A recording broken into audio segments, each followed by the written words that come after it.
Thanks so much for coming back. As I said before you left, we're going to have some questions, and your questions are going to be discussed by Paul and Byrne back and forth. And so sort of open questions are great, but any question or interest you have, feel free to share. And I'm sure these two can spin webs with them. So would anybody like to start? Yeah, I got one. Okay, Joe, can you come over here so we can... I have a lot of problems with you people, and Yeah, if you have a question, you can line up over here if you'd like. But we want to get it on the mic so that everybody can hear, including on the recording. No, I can bring it over here to you. All right. So, Byrne, this one's more for you because you are historically knowledgeable. To which degree would you perhaps see this little corner of the internet and the things happen around it as maybe history repeating itself in some way? No, I don't think this is a repetition. I think it's something that, yes, it's related to things in the past, but I think we are seeing something different. I'm not saying this to pump us up at all. I'm just simply saying I think some of the things that have been happening online, there's been different kinds of things happening. And some of them are kind of in vague ways related to each other. I mean, there are different people who are questioning certain kinds of things. And it's not all the same thing. If you go to one set of people, it's going to be right-wing things. And another set of people, it might be technological things or it might be religious things. But I think what this is fascinating to me because it is different. You see, here's the thing. Time never repeats. And so we are living in a new time. Therefore, anything we do has to have a new edge on it somewhere. And I really believe that, I'm not saying this could all fade away in a week or two. And maybe the estuary is just training wheels for something coming up.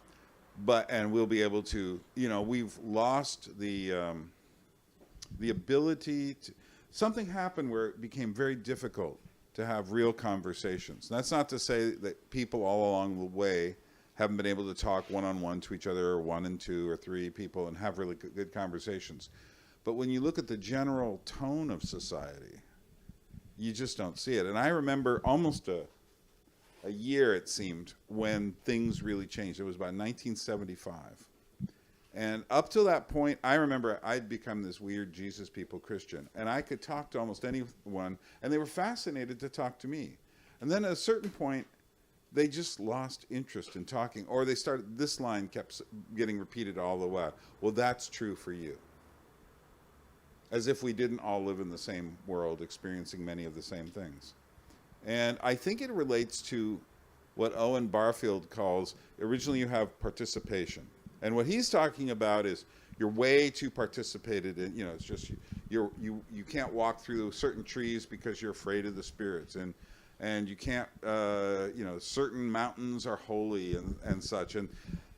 But it also relates to things like people, and one of the reasons I moved to Georgia is because there are still people there who literally sit around a table singing, or just get up, feel moved to dance and start moving without this thing that you see in Western Europe, in all the Anglosphere, and that is this crippling self-consciousness and irony at seeing ourselves doing these things, of singing together without feeling, I wonder what I look like right now trying to do this.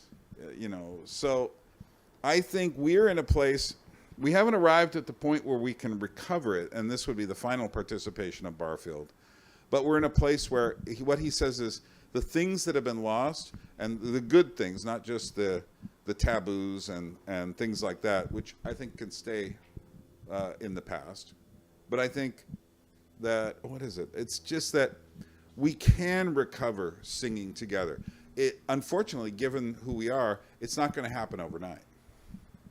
So maybe now we're meeting together in groups to talk. I've had a different experience in Le Brie in Switzerland, talking in what they call formal meals and such. But even at Le Brie, they couldn't get to the stage where they could sit around a table singing.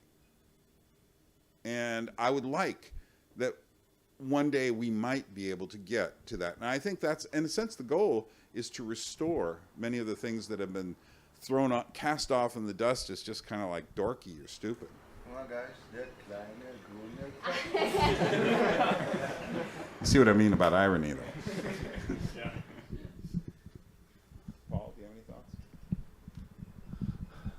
You know, when I think about the houses of worship, the churches, the cathedrals, they are psychotechnologies and they continue to function, and we don't know how they operate, and we don't know how to operate them. There's always sort of a recurrence that happens, and you sort of go back and you relearn, but then the next thing is different from the last. So I think that tends to be how history works. Okay, Manuel's got a question. Yeah, I want to capture the talk you just gave and have you guys reflect on it a bit, because what I heard was there's in modernity the masculine spirit got perverted somehow and got pointed at materiality, and then after that the feminine spirit got perverted and pointed at materiality in the sense that you're creating this arena, and then you're expecting the arena to manifest the spirit without attending to the spiritual aspect. And then in the later stages, right, where we're now, we're trying to point back up, but we don't know where up is. And so people are pointing everywhere, trying to get away from the materiality, but not realizing the playing field that they're on. So yeah, does that resonate? And like, how do you see that? Yeah, that was good. That was good. I liked how they're pointing everywhere because they don't know. I mean, to have Sam Harris say what he said after everything that's gone on was just jaw-dropping. It's dyslexic speech. Yeah. It just was, we don't know what up is. That's exactly where we're at. Yeah, and also I think there has been, you see, like I said about the different periods, different eras, ages. In the modernist age, it was all about matter. And matter, as Owen Barfield points out, was emptied of meaning, becoming an idol that had no particular significance. Everything was just, after a while it was just sex. It's just, a family. It's just evolution. It's just this, just that.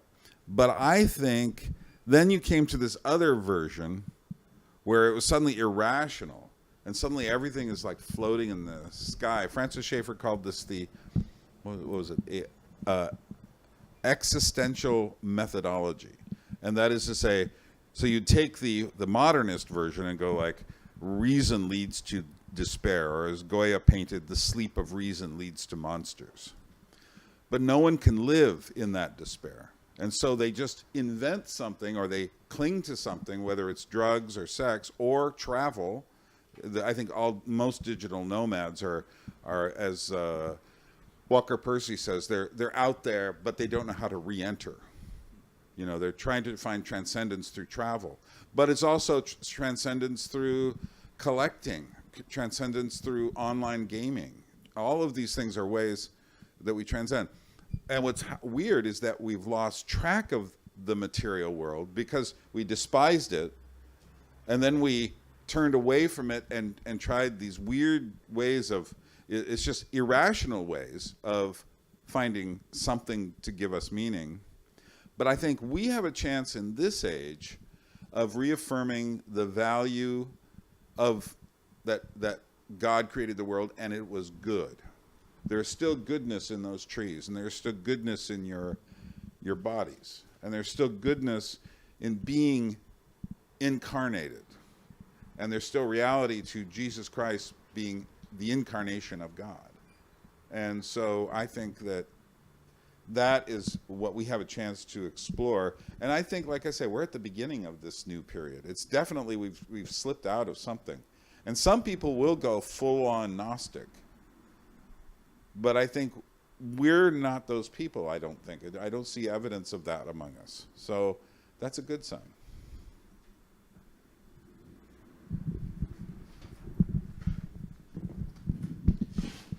Paul, you talked about the signs that we have to put up not to feed the wild animals, and I felt that the answer was a very adult one with regards to the relationship we want to create to those to those animals. Because when I look at my small children, at my 3 children, they are in a sacred relationship with the animals, knowing that they are part of creation. They feel the enchantment without having to create anything.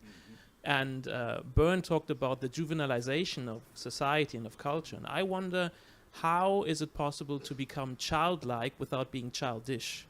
Because I think that is a fundamental distinction. So I haven't been able to make too many videos on Oliver Sacks yet. But Oliver Sacks, the man who mistook his wife for a hat, the last section in the book, the last third of the book on the simple, I think is super helpful for us, especially as we contemplate what Curtis Yarvin or Paul Kingsnorth calls the machine.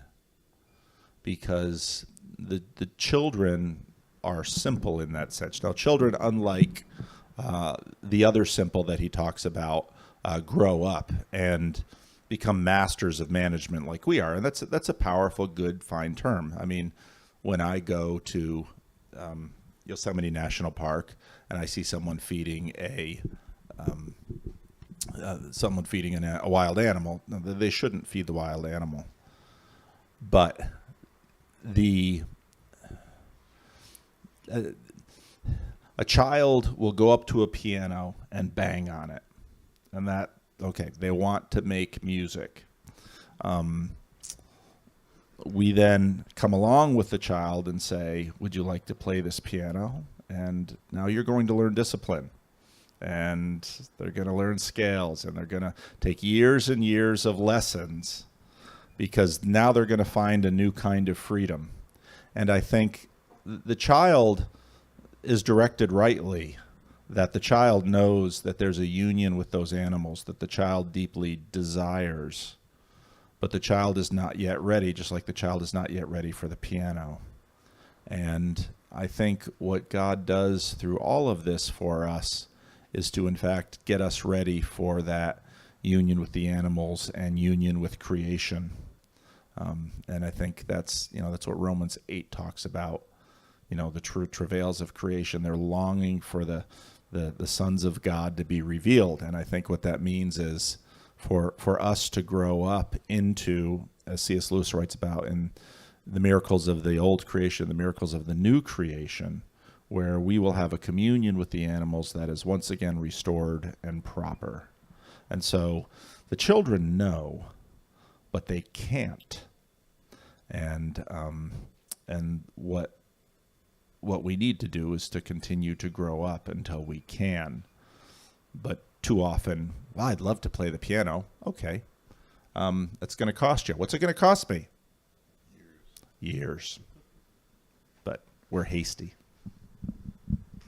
Yeah, I used to live in Alaska, and one of my jobs there for about 10 years was taking people out into the wilderness and off of cruise ships. We would get one a week in our town, the town of Haines. And for a few years, I took people on trips to see bears, where the idea of not feeding the animal is not only important, but it's something that if you violate that rule, you have violated the relationship with the bear, and you could pay for it. And I was able to I would have to give people a safety talk. And it's amazing how much they didn't understand. So what I would have to do at the beginning is kind of scare them a little to get their attention and tell them, I'm about 6 feet tall. I would say, you see how tall I am? And they go, yeah. He goes like, yeah, I once saw a bear this tall. And they go, oh. And I go, yeah, sitting down. And I wanted them to get the idea that you're not going to someplace tame here.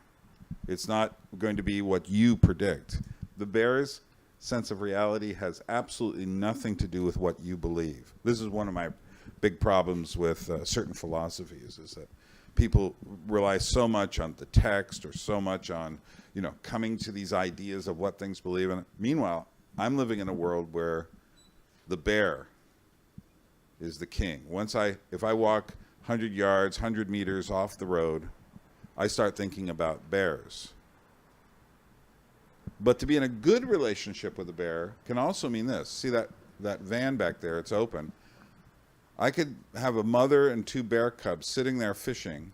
I could be sitting here without a car, taking pictures without a telephoto lens, and the bear is fine with me because I know I have a relationship with that bear. I know why it's there. It's fishing. As long as I don't get, I also know enough about bear behavior to know one thing bears hate is being surprised. So we will do nothing surprising. One thing I'm never going to do is run, because that's kind of surprising to a bear. And they say, huh, should I chase you? So, and you can't outrun a bear because they can run 50 kilometers an hour, about 35 miles an hour, just like that. And you can't. Usain Bolt can't. So, but nevertheless, I can sit there with, in the most dangerous of all situations, the bear has 2 or 3 cubs there. And one of them could wander off and accidentally get on the wrong side of me. But I keep an eye on that because I'm in relationship and I have to know the relationship to the bears. And one of the problems is that many people today really need, they're desperate for that relationship, which is why they're willing to do very stupid things like try to feed the bear. But they don't understand the bear. They haven't taken any time to understand the bear. And if they did, this would open up. The relationship would open up. But if they don't, then they don't understand something fundamental about that bear. To kind of play off that, where do you see estuary being this place of danger, and how do you create the right relationship within that sort of space? Is Hannes here? Yeah. He made an interesting observation the other day. The name of my site is The Anadromous. It started as The Anadromous Life. Anadromous is a scientific word describing salmon fishing upstream. And here's the interesting thing. What is the place? Where do we go to look for the bears? At the estuary. And what's happening there? The salmon are swimming against the current to get home to spawn. And who else is there? The bears and the eagles. And everybody else is there to pick them off and make sure they don't get there. And I think that's just an interesting metaphor, you know. And so we have to be, as Jesus said, wise as serpents, gentle as doves. We have to understand we are in a place, you know, we've had a little bit of someone kind of criticizing what we were doing here. And in the wrong hands, that criticism could take on, we don't know what kind of reaction. So we have to understand that people are, we are in a place that is between worlds, between the big wide ocean with its whales and sharks and the river, which still has its dangers, but it's pointing home. Peterson, you know, one of his early things was chimps filled with snakes, and yeah, y'all are that too. Roughly speaking, yeah. And no, there's a lot that can go wrong. Walker Percy also in Lost in the Cosmos talks about the fact that, you know, to look someone in the eye and then to hold their look. I mean, it's powerful. And if you're not adding words to it to sort of bring logos to the terror, you know, we know how dangerous we are. And our danger, yeah, bears are dangerous. They're not anywhere dangerous as we are. We can defeat each other with a word, a reputation, an insinuation. I mean, we've got so many ways to attack each other. Yeah, there's a lot of danger in this. There's no question about it. That's also where the fishermen go. Yeah. So, but what else do we got? You know, not doing, letting a life flow by. Screw tape letters. Uncle Wormwood, or Uncle Screwtape says to Wormwood, you know, the best way to capture a man's soul is to just keep them, basically, I'll rephrase it a little bit, busy and distracted their whole life long, so that they never think a thought, they never do a thing, and it's just boom, boom, boom, boom, done. Netflix boxes instead of homes, yeah.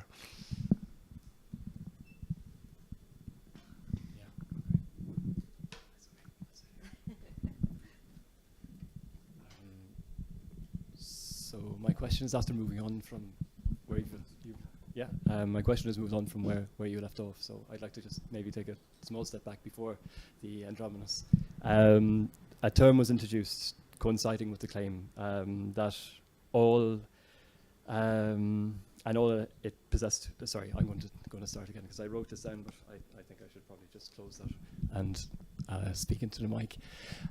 You talked about epochs, or you talked about eras and ages within ages, and I guess coinciding with this anxiety about the change of our climate and all that implies, and all the things that are dragged along with that. There was the introduction of Anthropocene, the idea that we were undoubtedly morphing the structure of our planet so that it can be recognized deep into the future. And of course, this deep into the future is within our own imagination as well. What kind of concerns me, though, is at the same time that a sense or a word like the Anthropocene is introduced, we also have a fragmentation, as you mentioned, of ourselves. Something like a schizopocene, a fragmenting of who we are together in relationship to one another. And I muse sometimes on perhaps archaeologists of the future looking back and not really seeing the great feats that we achieved, but actually looking on that downloadable fragment perhaps of this complete and utter fragmenting of ourselves, and so I'm just wondering on how that happened. And I think this relates to attention, and I think this relates to developing a vessel or a body, or reforging the body community. And I just wonder how that, in your own minds, how it conflicts with the fact that what we're doing here right now is of course embodied, but when we leave today and we go and search for what was recorded today, we're interacting with the same technology that brings about a change, an alteration of our perception. And the other thing I'm just wondering is this what we're doing right now, a re-emergence of a monasticism in response to that, in response to the loss of the body or the vessel? It just strikes me that a lot of our pastimes, or a lot of our undertakings, seem to be isolated pursuits. A lot of it intellectual. A lot of it reminds me of the Irish saints, for example, heading off into the wilderness and reading and copying scripture. That what comes to mind. So remember, the Irish were the ones who brought so much. Into your mic, please. Oh, sir. sorry, I'm back. Remember, the Irish were the ones who brought civilization back to the darkness of the Dark Age, because they did save so many documents, and they did save their faith, and they went off to places like Skellig Michael and Columbus. The Saint Columba went out to Northern Ireland, and they ended up in Germany even. But I think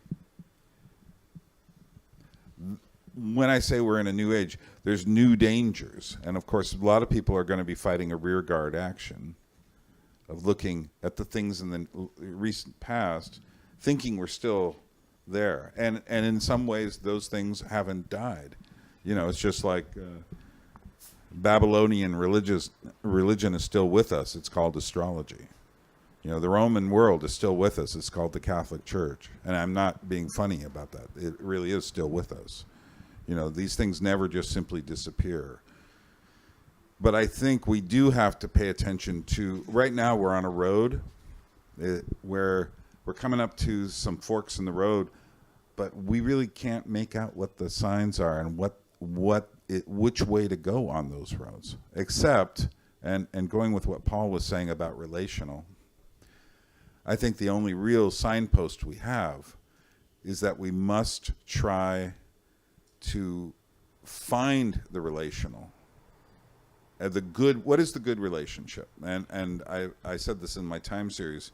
I think the good relationships go with time, and the bad relationships seek to short circuit time and get someplace too quick, to make time possessed. But I think the good relationships realize, okay, this is slow, but it's time. This is painful, but it's in time. But all the good relationships happen in time. So I have a bit of a relationship with Paul, and it's been about 2 or 3 years now that we've been talking online.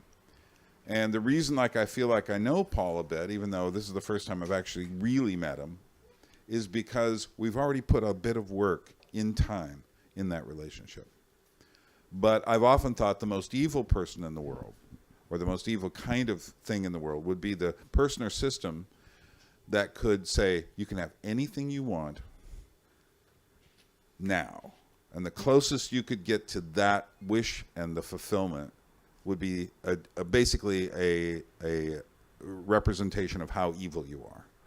Because suddenly you're willing to violate people, you're willing to violate time and space to make things happen for you now. And of course, there are very, very rich people who can approximate something like that.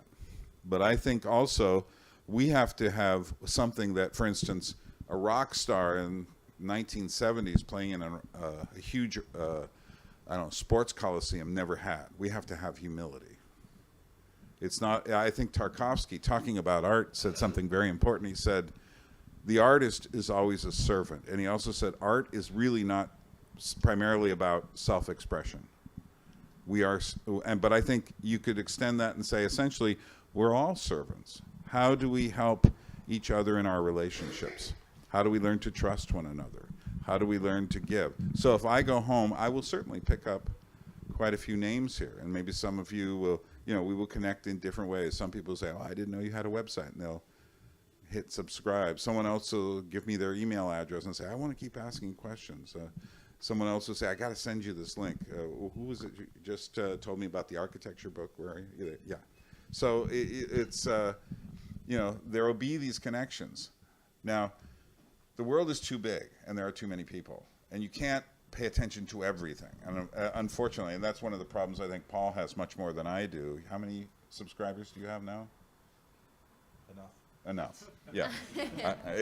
And at a certain point, you lose the thing that it's becoming too big for you. It's becoming too problem. But this, for Paul, is the human level. And this is, I think, we should always be seeking to find the human level. So at a certain point, like the Hutterites do, when their colonies get too big, they split. And they start a new colony. One of the real takeaways I got from Jonathan Peugeot is the observation that the New Jerusalem is the incorporation of technology. It's the addition, the book of Revelation is really the appropriation of the prophetic visions through the incarnation of Christ. And so that vision of Isaiah 60, where the kings of the earth bring their treasures, gets built into this new city. At the end of the Bible, we don't go back to a garden. Someone like refill this? Thanks.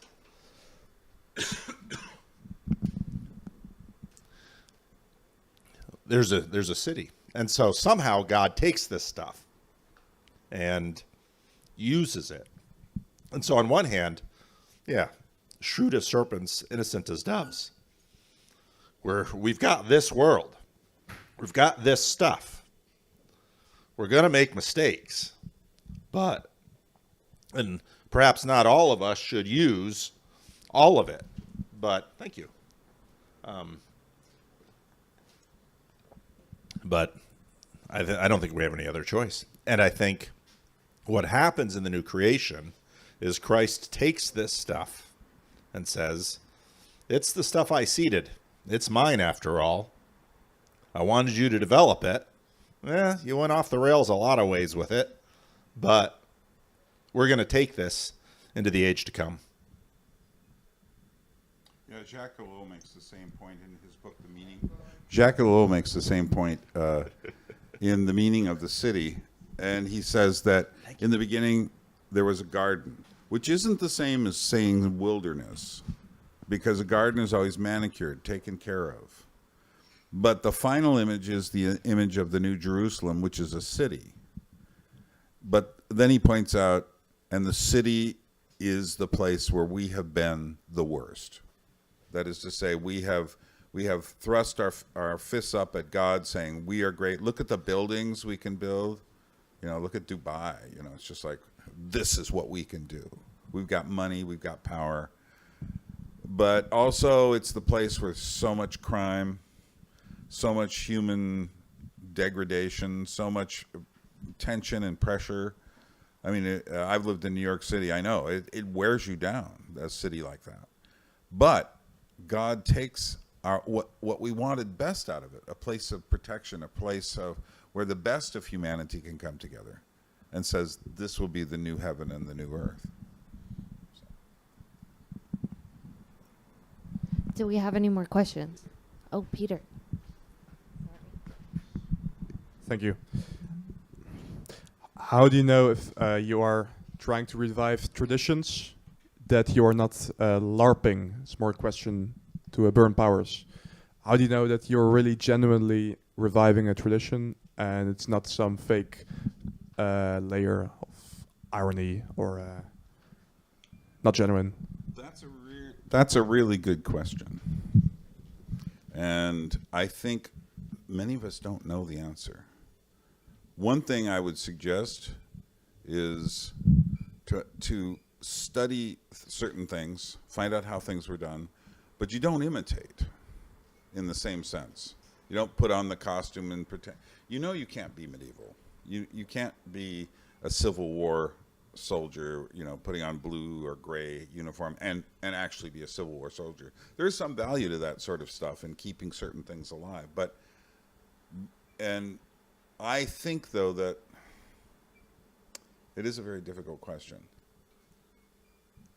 What I've understood in myself is to learn the lessons of the past and then start thinking of how would this apply. So I know better than to think I can get a group of people together and say, we're going to sing together, because I do feel the value of that humans need singing, much as they need vitamin C, much as they need protein. That things like texture as well. If we live in a flat world, the kind of world you see in so many big, ugly buildings, if we live in that world, we're missing something. But what's the answer? Well, one of the reasons I went to Georgia is because they still do that, not all the time, not as much as they used to, but it's still there. And as it says, to strengthen the things that remain. Well, it remains there, and I'm there not just there to share whatever I have, but I'm there to learn these things. And maybe I can find some principle, some way to actually pass on, for instance, how to sing without actually doing it like, you see yourself doing it. It's interesting when you put a video camera in a room and you start walking around people, they'll see it and then they'll start doing like, hey, they put on this face that's just for the video camera if you didn't have it. But at the same time, like, I noticed that doesn't happen as much in Georgia because they don't have the same mentality that we do. So I find it interesting, and when I see videos of people playing music on YouTube from Georgia, they just don't seem to have the same idea that this would make them look stupid or make them, or nor are they trying to perform in the same sense. So anyway, does that help? C.S. Lewis noted that if you want to do something, basically you have to master it. Don't try to be original. Just follow the discipline, and in the end, you will probably be able to make an original contribution. Mm-hmm. And also, there's a sense, Rickmacher talks about style in art, and he say, Americans always come up to me and they say, how do I develop a sense of style? And he goes like, oh. And he says that you don't develop a sense of style. You are the style. You can't help but do things differently than anybody else. Now, you need to learn from other people. You need to see something. I started learning puppetry not that long ago, maybe about 15 years ago. But I didn't worry about whether I was original or not. In fact, I was very dead set on learning the traditions, learning the stories. Like Faust is a very important story in puppetry. So I eventually made a play called 21st Century Faust, and it was basically for this young class of students I had. And in the story, Faust is invited by Mephistopheles to sell his soul. Mephistopheles says, "What do you want?" And he goes like, "Well, I want all the knowledge in the world. I want to connect to everybody. I just want everything." And Mephistopheles says, "Okay, meet me here tomorrow at midnight and I'll give it to you." So he goes with him the next day at midnight. They disappear into this time tunnel. They come out in the 21st century, and Mephistopheles turns around and hands him a smartphone and says, "Here you are." And then he looks around and says, "Wait a minute, everybody else has one of these too." I said, "Well, you didn't think you were the only one, did you?" But it's just a little silly little version of the Faust story. I would never call it a work of art. But I'm pretty sure there isn't another one. And so, and I didn't worry about being original. I just said, how do we make this? I just need to do a version of this. I think this thing kind of connects to it, and there you are. But I think that's kind of how that works. Any more questions?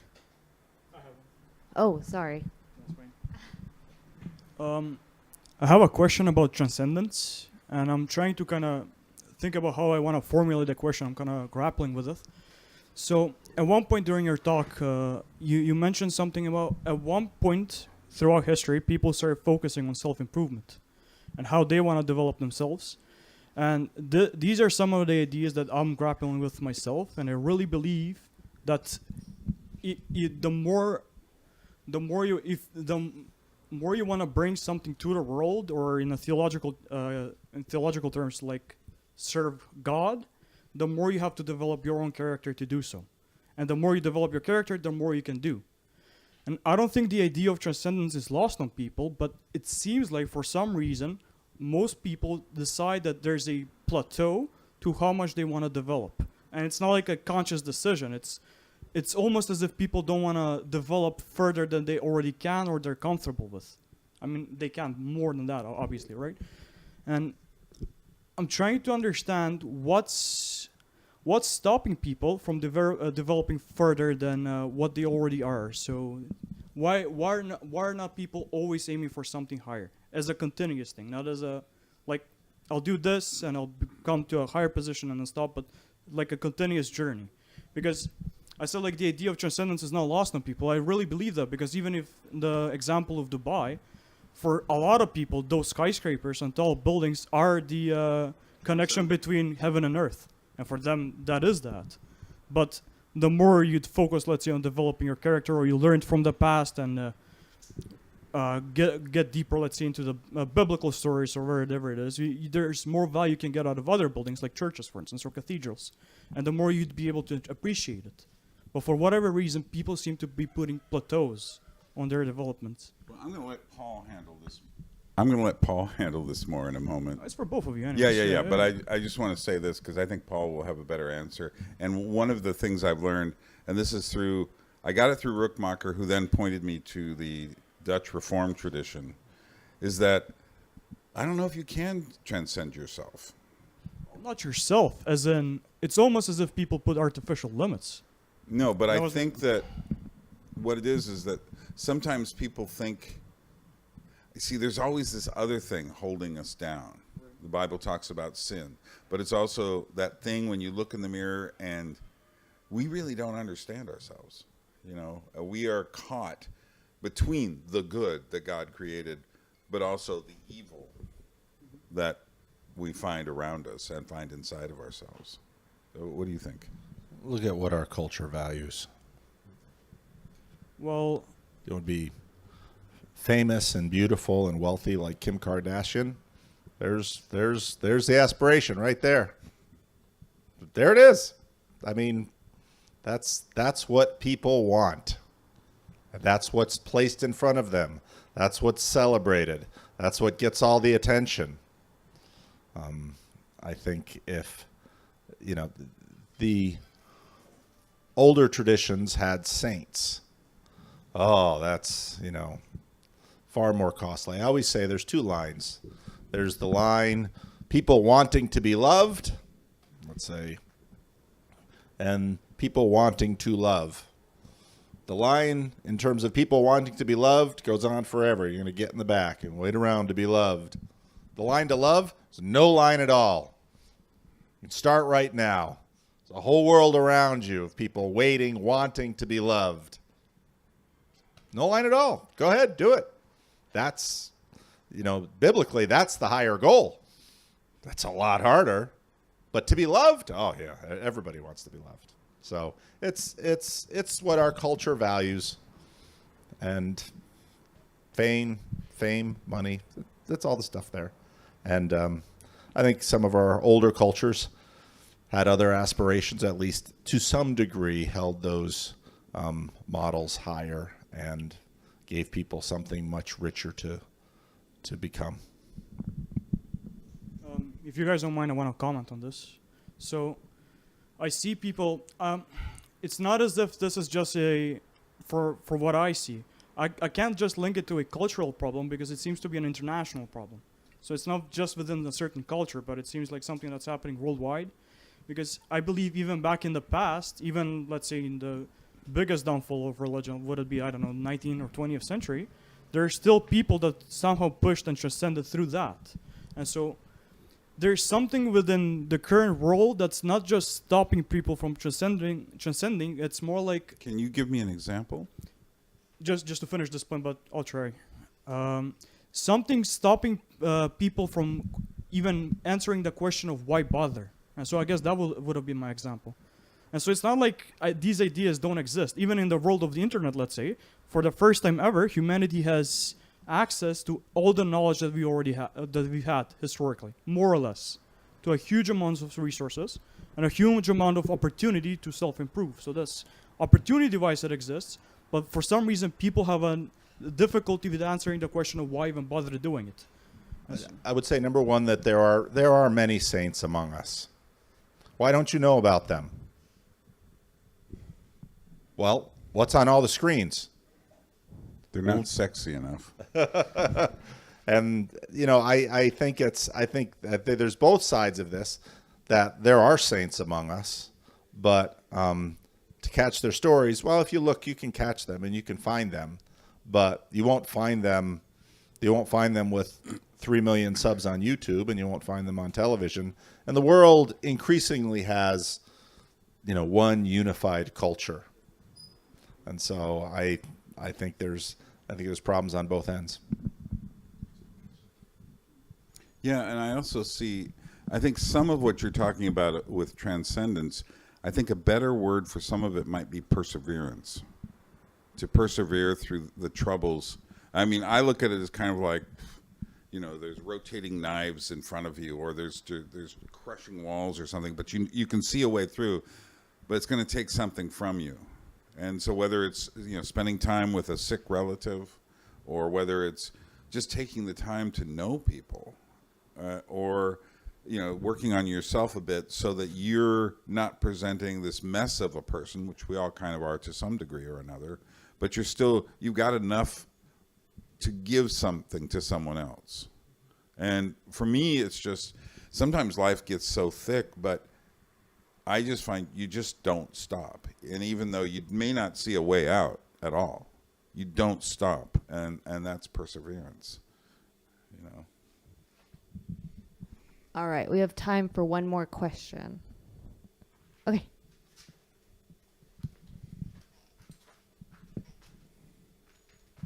Okay, so this is mostly, I think, a question for you.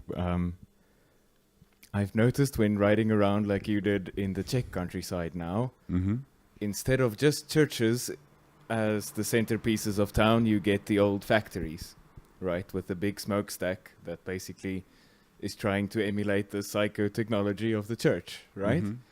And they are not kept, they are totally abandoned and left to die, but they still stand there, having this reminding, I don't know, but have you ever reflected on what was the symbolism of that and how they it's thought about to that. me it's pretty clear.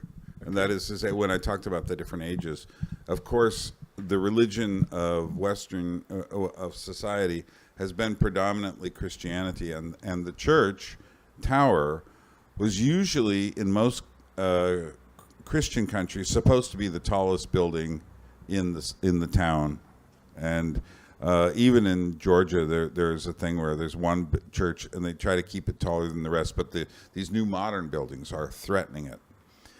But then they entered the modern age through communism.